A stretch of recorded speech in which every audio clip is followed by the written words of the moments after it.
Aujourd'hui, le bâtiment totalise 1 750 000 actifs, dont 1 260 000 salariés, 95 000 intérimaires en équivalent temps plein et 396 000 artisans non salariés.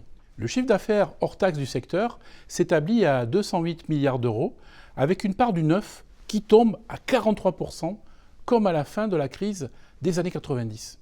Si en ce début 2025, le bâtiment connaît un léger mieux sur le neuf, mais une baisse décevante en amélioration entretien, notamment de la rénovation énergétique des logements, en lien bien sûr avec ce blocage de MaPrimeRénov' en début d'année et il y a quelques semaines. Pour véritablement sortir de la crise que connaît notre secteur, des décisions doivent être prises ou confirmées. C'est pourquoi la FFB demande ce maintien du prêt à taux zéro, neuf, réélargi à tout le territoire et à tous les types de biens, d'autant d'ailleurs qu'il est prévu jusqu'à 2027. La mise en place du statut du bailleur privé, seul à même de relancer et de réalimenter un marché locatif encalminé depuis la fin du Pinel, et ça, c'est notre objectif annuel.